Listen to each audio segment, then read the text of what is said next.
अखबार हाजिर है। नमस्कार, मैं हूं नेहा शुक्ला और मेरे साथ स्टूडियो में मौजूद है मेरी सहयोगी रूही ग्रोवर और हम हाजिर हैं एक बार फिर से अखबार हाजिर है के साथ। तो हमेशा की तरह रूही हमारे साथ जो है चंडीगढ़ जो ट्राई सिटी है, चंडीगढ़ पंचकुला मोहाली, उनके जो प्रमुख अखबार है उनमें क्या खास खबरें छपी हैं ट्राई सिटी के लोगों को जिनके बारे में जानना ज़रूरी है, उन सब के साथ फिर से हाजिर हैं। रूही, आज मैं शुरुआत करूँगी अपने जो दर्शक हैं उनके लिए बताना चाहूँगी कि किस तरह से हमने जैसे पहले भी अपने शो में दिखाया है कि पानी के रेट के खिलाफ जो है पहले भी 23 गांव के जो बुजुर्ग हैं वो बाहर निकल कर आए थे, उन्होंने चंडीगढ़ में प्रदर्शन किया था। और अब पानी से ही जुड़ी ये खबर है दैनिक जागरण की, जिसमें दैनिक जागरण ने लिखा है कि चंडीगढ़ शहर में पानी के रेट कम करने का एक प्रस्ताव जो है वो पास किया गया है नगर निगम के सदन में, हाउस में। और इस प्रस्ताव में अलग अलग हाउसिंग कोऑपरेटिव सोसाइटी के लोगों का जो पानी का बिल था उसे कम किया गया है, जिसका स्वागत किया है इन सोसाइटीज़ के लोगों ने। हाउसिंग सोसाइटी के लोगों की अन्य समस्याओं को गृह राज्य मंत्री किशन रेड्डी और चंडीगढ़ प्रशासन के अधिकारियों के समक्ष रखने पर चंडीगढ़ भाजपा के जो अध्यक्ष हैं अरुण सूद का भी इन लोगों ने विशेष आभार व्यक्त किया है। वहीं जो चंडीगढ़ के नगर निगम के मेयर हैं रविकांत शर्मा, उनका और सभी भाजपा पार्षदों का भी लोगों ने धन्यवाद व्यक्त किया है। सोसाइटीज़ का जो प्रतिनिधि मंडल है वो बुधवार को भाजपा की जो पार्टी कार्यालय है कमलम, वहाँ पर वो भाजपा के चंडीगढ़ भाजपा के जो अध्यक्ष अरुण सूद से मिलने पहुँचे थे। और रूही, मैं अपने दर्शकों को ये भी बताना चाहती हूँ कि जो जागरण की खबर है उसमें ये विस्तृत तौर से बताया गया है कि जो निगम का हाउस है उसने ये फैसला लिया है कि अब इन फ्लैट्स में रहने वाले जो लोग हैं उन्हें कमर्शियल दर पर पानी का एक मुश्त बिल नहीं भेजा जाएगा, जबकि जो अन्य घरों की तरह उन्हें भी मीटर रीडिंग के हिसाब से ही बिल भेजा जाएगा। पहले ये एक मुश्त बिल भेज दिया जाता था। निजी सोसाइटीज़ को अभी तक 2000 रुपये प्रति फ्लैट के हिसाब से बिल भेजा जाता था। सोसाइटी में रहने वाले लोग लंबे समय से मीटर के हिसाब से ही पानी का बिल भेजे जाने की मांग कर रहे थे। और अब जो चंडीगढ़ नगर निगम का हाउस है उसने ये एक प्रस्ताव पास किया है जिसमें मीटर के हिसाब से ही जो बिजली का बिल है वो भेजे जाने की बात की है। इससे सोसाइटी के जो फ्लैट धारक है, जो वहाँ पर रहते हैं लोग, उनको एक बड़ी राहत दी गई है। तो एक पानी संबंधी राहत जो है ये सोसाइटी के जो फ्लैट्स हैं उनमें रहने वाले लोगों को साफ है। रूही जी, अब रूही मैं आपसे जानना चाहूँगी कि आपके पास क्या खबर है जो आप बताना चाहेंगे। जी, ये खबर दैनिक जागरण से आई है। लालड़ू थाना पुलिस ने गुप्त सूचना के आधार पर एक युवक को 455 ग्राम अफीम के साथ गिरफ्तार किया है। गिरफ्तार कर गए जो युवक है उसकी पहचान संजय कुमार उर्फ ये है अजय, गांव रावर, थाना बिलाड़ा, जोधपुर, राजस्थान के ये रहने वाले हैं। आरोपित के खिलाफ थाना लालड़ू में एनडीपीएस एक्ट के तहत मामला दर्ज किया गया है। जांच अधिकारी जशनप्रीत सिंह ने बताया कि पुलिस को गुप्त सूचना मिली थी कि एक युवक अफीम बेचने का धंधा करता है, जो कि आज लालड़ू एरिया में अपने पक्के ग्राहकों को अपनी वो जो सप्लाई है वो दे रहा है। लालड़ू पुलिस ने सूचना के आधार पर सावन इंटरनेशनल स्कूल लालड़ू के पास नाकाबंदी कर ली थी। नाकाबंदी के दौरान संजय कुमार उर्फ अजय जो पैदल वहां पर आया था, जो कि पुलिस नाका देखकर एकदम से वो वहां पर घबरा गया। आरोपित पुलिस को देखने के बाद अपना रास्ता बदलते हुए पीछे की ओर भागने लगा और पुलिस जवानों को उस पर शक हुआ तो पुलिस ने पुलिस की जो पार्टी थी उसने दौड़कर एकदम से मौके पर वो जो था गुनाहगार था उसको पकड़ लिया। और पुलिस ने जब उसकी तलाशी ली तो पुलिस को उसकी जेब में रखे लिफाफे में 455 ग्राम अफीम बरामद हुई, जिसे पुलिस ने तुरंत गिरफ्तार कर लिया। पुलिस ने अदालत से उसका रिमांड हासिल किया ताकि पता लगाया जा सके कि आरोपित अफीम कहां से लेकर आता था और उसने इसकी सप्लाई किसको देनी होती थी, ताकि आने वाले समय में इनकी जो चेन है उसको तोड़ा जा सके।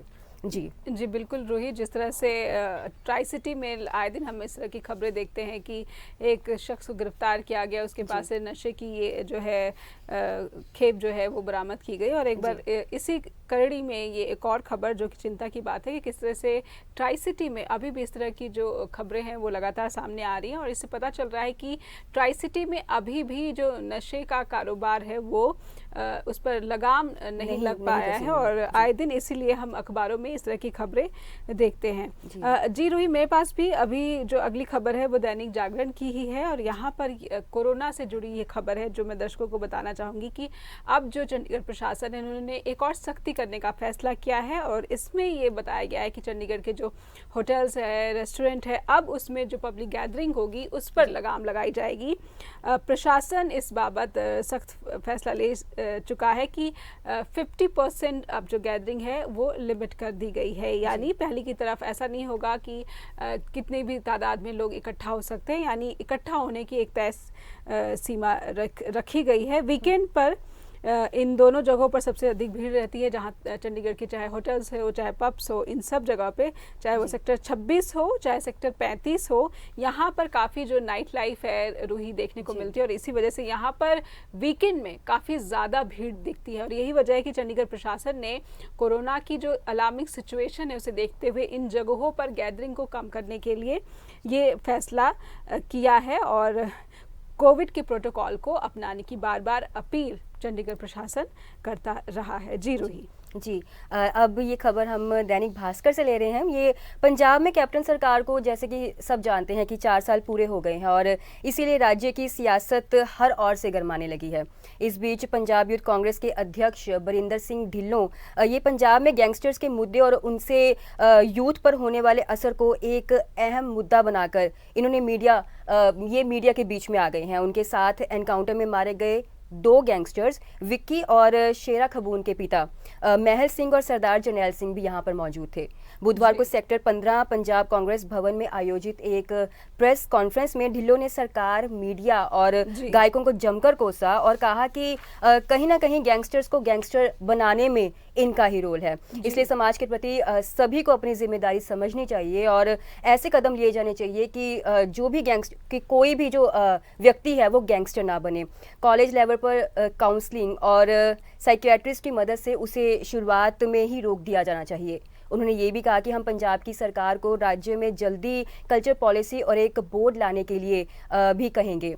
ढिल्लों ने ये भी कहा कि सरकार की तरफ से हम स्कूल कॉलेजों में चेतना जगा सकते हैं इस गैंगस्टर कल्चर को प्रमोट करने में। इन्होंने ये भी कहा कि गायक का मीडिया का भी बहुत सारा रोल है। जैसे गायक हमने देखे हैं, जैसे ये सिद्धू मूसेवाला, उनके जो गाने वो भी काफ़ी प्रोवोकिंग हैं। इनका बहुत ही गलत असर पड़ता है हमारी यूथ पर। जी बिल्कुल रूही, मैं आपको रोक रही हूँ, लेकिन जिस तरह से आपने ये मुद्दा उठाया कि युवा कांग्रेस जो है पंजाब की, वो ये कह रही है कि गायक और मीडिया इन सब का एक बड़ा रोल रहता है, वो युवाओं को आकर्षित करती है और कहीं ना कहीं एक स्तर पर प्रभावित भी करती है और इसलिए जो युवा कांग्रेस है तो इसकी बात को सिरे से नकारा नहीं जा सकता रूही, क्योंकि पंजाब में जहां तक मेरी जानकारी है इस तरह के गाने बनाए जाते हैं और वो काफी ट्रेंड भी करने लगते हैं और ये ट्रेंड क्यों करते हैं, क्या कारण है, ये तो खैर एक जांच का विषय, शोध का विषय है इनफैक्ट, लेकिन ये युवाओं को प्रोवोक करता है शायद।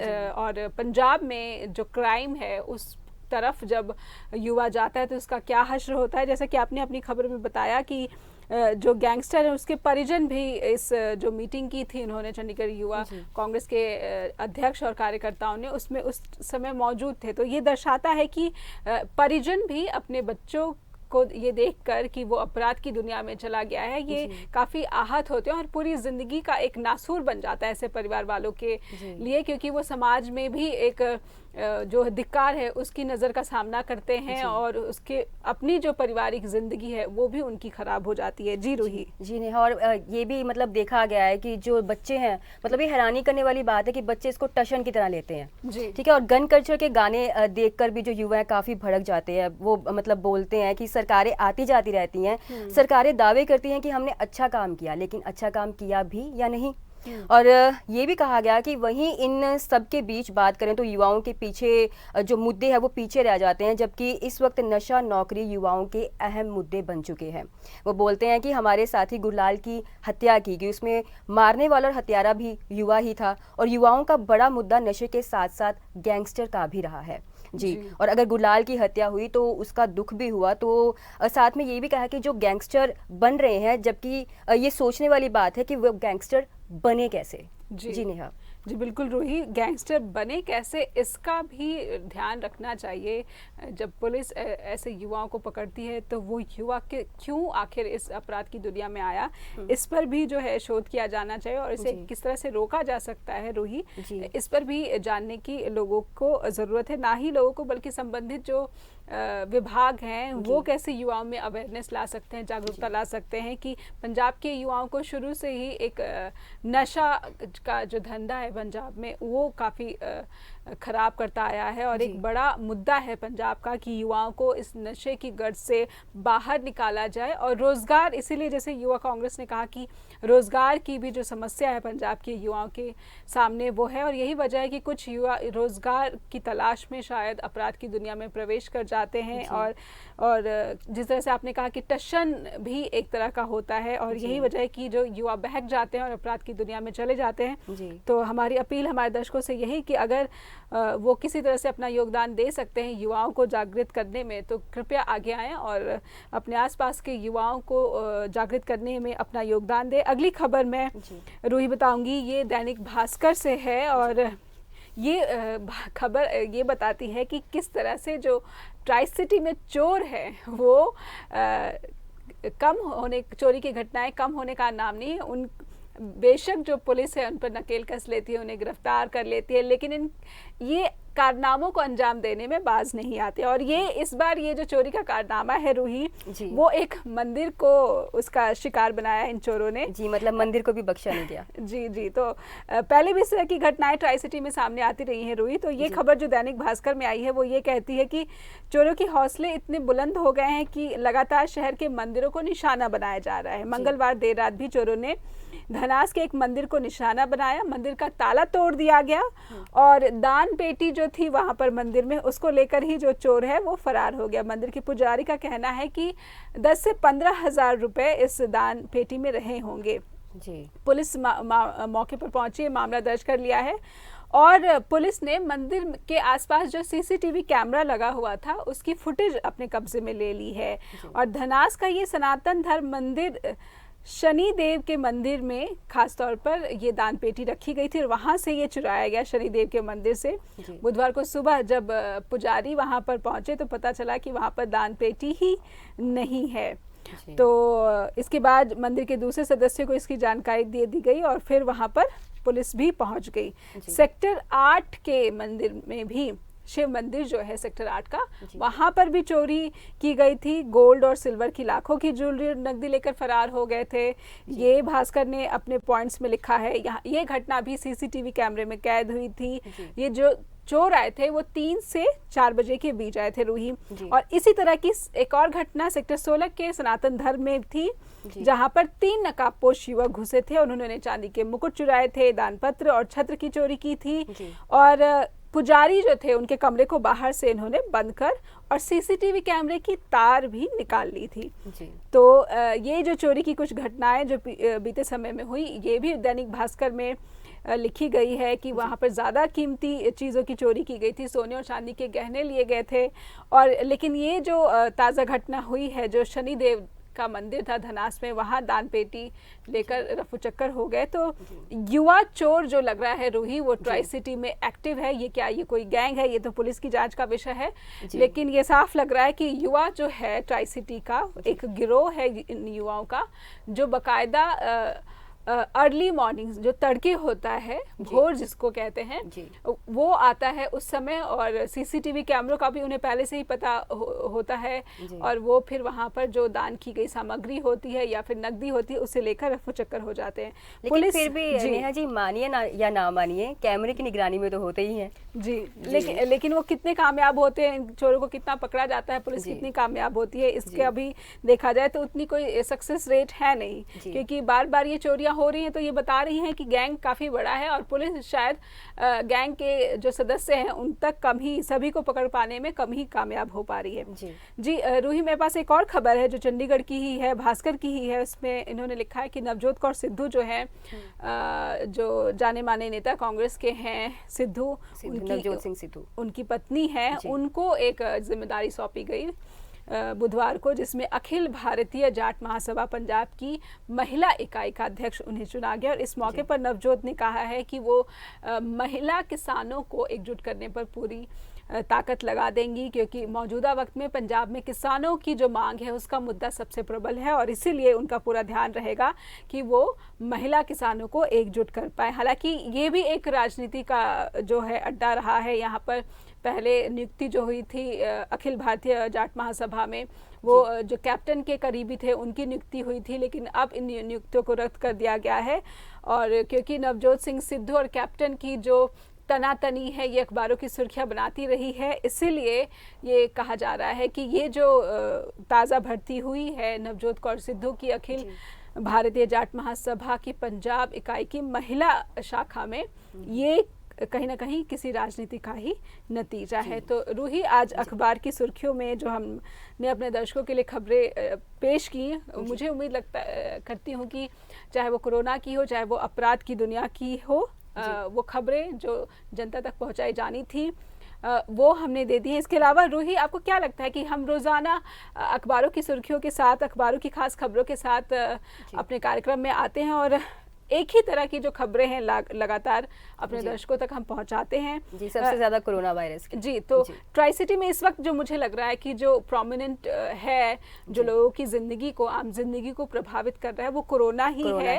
और इसीलिए हम दर्शकों से बार बार अपील करते हैं कि आप कोरोना के नए वेरिएंट की भी बात हो रही है, पंजाब में नया वेरिएंट पाया गया है, इसीलिए आप बिल्कुल ही इसको हल्के में ना लें। आप कोरोना के प्रोटोकॉल का भी पूरा फॉलो करें और जो गाइडलाइंस है कोरोना की उनका भी सख्ती से पालन करें। और रूही, आप भी बाहर निकलती होंगी तो आप देखती होंगी किस तरह से बहुत से लोग, मैं भी बाहर जब जाती हूँ तो देखती हूँ कि बहुत से लोग जो है वो मास्क का इस्तेमाल नहीं कर रहे हैं, वो अब कम सीरियस या फिर बिल्कुल ही लापरवाह हो गए हैं। जी, वो कह रहे हैं कि वैक्सीनेशन आ गई है तो हम तो पहले ही वैक्सीन हो चुके हैं, इसलिए शायद वो मास्क का प्रयोग भी नहीं कर रहे हैं, लेकिन ऐसा बिल्कुल नहीं है। हाथ सैनिटाइज करना मत भूलिए, मास्क का प्रयोग करिए, उचित दूरी बना के रखिए जहाँ पर भी जाएं। हमारा तो यही आपसे कहना है।